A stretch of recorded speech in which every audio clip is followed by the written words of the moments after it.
ওকে, আগের ভিডিওতে আমরা অ্যাবাউট সেকশন পর্যন্ত দেখেছি। এবার আসি আমরা অ্যাবাউটের নিচে আরো একটা সেকশন আছে যেটা হলো প্রোডাকশন সেকশন। সো এখানে প্রোডাকশন নামকরণ করা হয়নি, এখানে লেখা আছে কি front page below about area.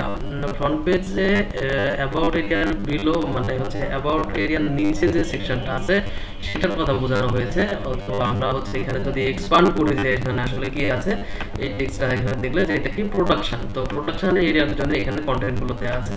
তো আমরা যদি প্রোডাকশন এরিয়াতে যে কন্টেন্টগুলো আছে এগুলো যদি আমি চেঞ্জ করতে চাই তাহলে আমাকে এখানে চেঞ্জ করে দিতে হবে, যা আছে সেটাকে রিঅ্যারেঞ্জ করতে হবে বা আপনার পছন্দ অনুযায়ী বসাবেন। বসানোর পরে এটা কি করবেন, সেভ করে দেবেন। এর আগে দেখাইছি আমি যে হচ্ছে এইখানে যদি কোনো চেঞ্জ করে তাহলে সেক্ষেত্রে এই বাটনটা অ্যাক্টিভ হবে, আদারওয়াইজ এটা অ্যাক্টিভ হবে না, যেহেতু অলরেডি এইটা তৈরি করা আছে। ওকে, দেন কারেকশন হয়ে গেলে সেভ করে দিতে হবে। সেভ হলে এই বাটনটা ইনঅ্যাক্টিভ হয়ে যাবে। ওকে, দেন ইমেজ, এখানে প্রত্যেকটা ইমেজের জন্য আলাদা আলাদা ভাবে করা আছে, যেহেতু দুটো আলাদা পার্ট।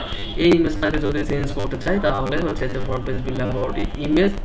সো এইখানে আমি হচ্ছে ইমেজটা চেঞ্জ করতে পারি, এক্সপ্যান্ড করে ইমেজটা দেখতে পাবেন। যদি রিমুভ করতে হয় তাহলে এটা রিপ্লেস করতে হলে রিপ্লেস করে দিবেন, এবং রিপ্লেস করে দেওয়ার পরে আপনার সেম অ্যাজ পূর্বের পোস্টে যেগুলো দেখেছি, এডিট পেজে দেখেছি যে কীভাবে, বা স্লাইডারে দেখেছি যে কীভাবে ইমেজ আপলোড করতে হয়, আপলোড ফাইল থেকে সিলেক্ট ফাইল করে অথবা মিডিয়া লাইব্রেরিতে যেটা আছে সেটা এক্সিস্টিং এইভাবে নিয়ে যে অ্যাড টু জেড করলে এই ইমেজটা আমার এখানে চলে আসবে এবং এখানে সেভ করে দিবেন। ওকে, দেন হচ্ছে আমরা যে পরের সেকশনটা কি আছে, পরের সেকশন আছে স্পেশালিটি এবং তারপরে আছে অ্যাপ্রোচ। আমরা এখানে দেখতে পাচ্ছি যে স্পেশালিটি নামে আমার এরিয়া করা আছে। Speciality front page speciality area মানে এখান থেকে টেক্সট আমরা বসাতে পারবো, এবং হচ্ছে ফ্রন্ট পেজ স্পেশালিটি ইমেজ মানে এখান থেকে যে সাইডের ইমেজটা আছে সেই ইমেজটাকে এখান থেকে চেঞ্জ করে দিতে পারবো।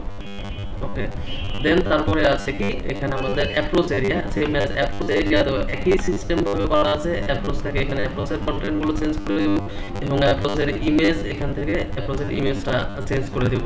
এবং বটম এখানে দেওয়া আছে বটম পার্ট, কারণ এই পার্টটাকে সাইডের এই পার্টটাকে বটম বলা হয় বিধায় হচ্ছে এখানে বটম নামে অভিহিত করা আছে। কন্টাক্ট পারসন আর লোকেশন, এখানে এই যে বটম কন্টাক্ট এরিয়া এখানে যদি যাই তাহলে হচ্ছে এখানে একটা টেক্সট পাবো। এখানে যেহেতু ইনফরমেশন আছে আপনার প্রয়োজন অনুযায়ী আপনি এখানে চেঞ্জ করে নিতে পারবেন। চেঞ্জ করার পরে এখানে সেভ করে দিবেন, এবং হচ্ছে গেট স্টার্ট এরিয়া বলতে যে কন্টাক্ট আছে, ঠিক আছে, এখানেও যে কন্টেন্টগুলো আছে আমার লোকেশন এগুলো যদি আপনার প্রয়োজন অনুযায়ী আপনি আপনার মতো করে চেঞ্জ করে দিতে পারবেন।